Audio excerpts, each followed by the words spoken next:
আসসালামু আলাইকুম। অল বাংলা 24 চ্যানেলের পক্ষ থেকে আন্তরিক শুভেচ্ছা ও অভিনন্দন।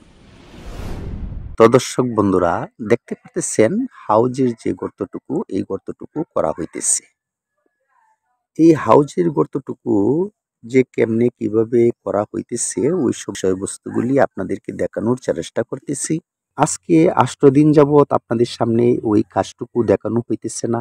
ভাবলাম আজকে অবসর পেয়েছি, এই অবসর মতে আপনাদেরকে এই কাজটা দেখানোর চেষ্টা করতেছি। কেমনে যে কিভাবে আবদ্ধ অবস্থায় হাঁস লালন পালন করলে পানিটা নিষ্কাশন করার জন্য যে হাউসটুকু করা হয়, এই হাউসটুকুর পরিবেশটুকু আপনাদেরকে এখন দেখানো হইতেছে। এখন বিষয়টা হইলো, এইখানে যে কত স্কোয়ার ফুট হাউসটা করা হইতেছে, এই ব্যাপার বিষয়টা কিন্তু আপনাদেরকে এখন জানানো যাইতেছে না। পরবর্তী স্টেপে ওই সাইড দিয়ে কিন্তু ওয়াল হবে। ওয়ালটা হওয়ার পরে একুরেট মতনে মাইপা আপনাদেরকে জানানো হবে বা জানাবো। আপনাদের সাথে ভুল তথ্য দেওয়াটা আমি উচিত মনে করি না, উচিত মনে করব না। সঠিক মতেই আপনাদেরকে জানানোর চেষ্টা করব পরবর্তী স্টেপে ভিডিওতে।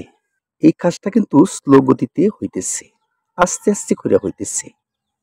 কেন জানেন? আস্তে ধীরে কাজ কিন্তু ভালো, এত তাড়াহুড়া কাজ কিন্তু ভালো হয় না। ওই বিদায়ী আস্তে আস্তে করা হইতেছে। তাছাড়া জনবলের প্রয়োজন হয়, অর্থের প্রয়োজন হয়, ওই বিধায় আস্তে আস্তে কাজটুকু করা হইতেছে।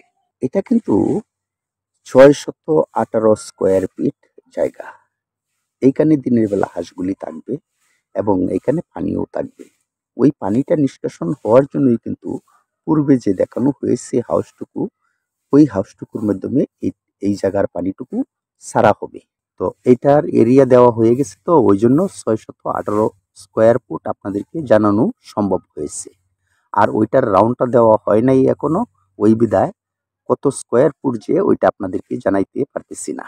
8 দিন যাবৎ ওইখানে কেমনে কিভাবে কি পরিবেশ করা হয়েছে, ওইটুকু পরিবেশ আপনাদেরকে দেখানোর চেষ্টা করতেছি। খামারের সাইডে দিয়ে কিন্তু গাছ, বিভিন্ন গাছ লাগানো যায়।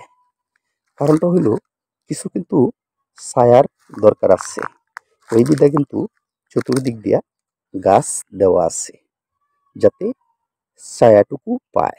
এর পাশাপাশি যাতে অল্প স্বল্প রৌদ্র লাগে, এটারও কিন্তু একটা পরিবেশ সৃষ্টি করতে হয়।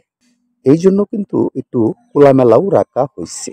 চতুর্দিক দিয়ে কিন্তু গাছগাছালি আছে, মাঝ বরাবর কিন্তু একদম খোলামেলা।